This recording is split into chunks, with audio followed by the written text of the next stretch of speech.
Propicios días, bienvenidos una vez más al curso de gestión de riesgo de desastres del reto EPSICA. Mi nombre es Eduardo Villarreal y vamos a empezar a adentrar un poco más sobre la teoría con respecto a la gestión de riesgo de desastres. Comenzamos con que para la gestión de riesgo de desastres definimos inicialmente el desastre como tal como la manifestación de un riesgo que yo no manejé. Para ello es evidente que existen dos cómplices necesarios o que componen esta estructura del riesgo, que se llaman la amenaza y la vulnerabilidad.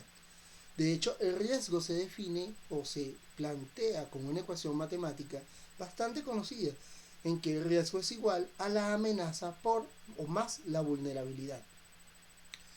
Para ello, cuando la amenaza y la vulnerabilidad no son manejadas, se convierte en un riesgo no controlado o no manejado. Y esto conlleva a los desastres. Todo en su conjunto viene siendo el escenario de riesgo.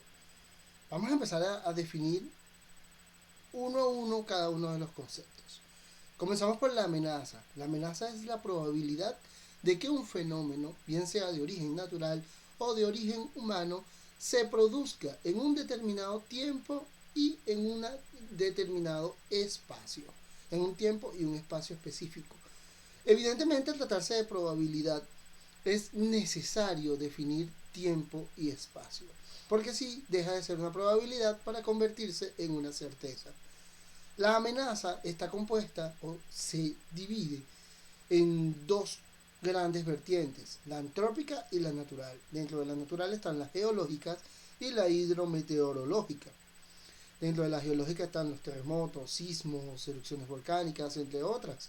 Dentro de la hidrometeorológica se encuentran lluvias, tornados, huracanes, el fenómeno del niño, entre otros también.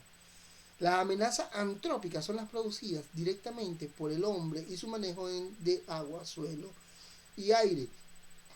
Entre ellas se plantean principalmente lo social, manifestaciones sociales muy comunes acá en nuestra región en Latinoamérica, bélica, las guerras como tal. Bueno, para los militares es un conflicto bélico, para nosotros los civiles viene siendo un desastre. Tecnológico, dentro de lo tecnológico están los explosiones, caídas de aviones, colapsos estructurales, entre otros. Frente a cada amenaza debe evaluarse la vulnerabilidad. La vulnerabilidad es la exposición que tengo yo ante esa amenaza, que puede ser planteado desde dos perspectivas. Desde el punto de vista de la resistencia, que tanto resisto yo esa amenaza, o desde el punto de vista de la resiliencia, cómo yo me recupero a los efectos planteados en el desastre.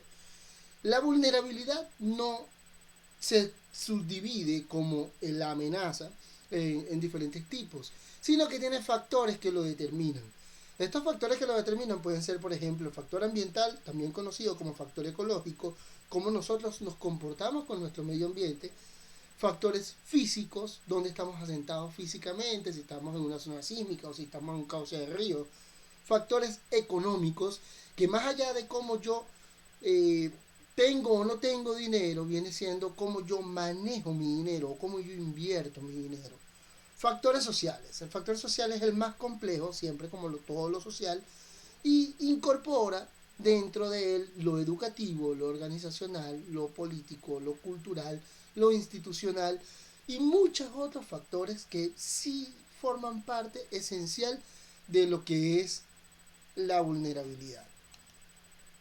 Los desastres entonces son los riesgos no manejados. Como muchos de los participantes de este curso plantearon, los desastres naturales simplemente no existen. Hay que quitarle ese apellido a los desastres, debido a que el desastre, como dijimos, es la amenaza y la vulnerabilidad es esencialmente humana. Si tiembla y no hay participación de los seres humanos, no va a haber un desastre. Para que exista el desastre tiene que haber el fenómeno y mi vulnerabilidad ante este fenómeno. La vulnerabilidad es el factor principal, el factor esencial en el que nosotros debemos trabajar. Los factores de vulnerabilidad son componentes de un proceso dinámico varían de una comunidad a otra y en diferentes momentos o situaciones dentro de la misma comunidad.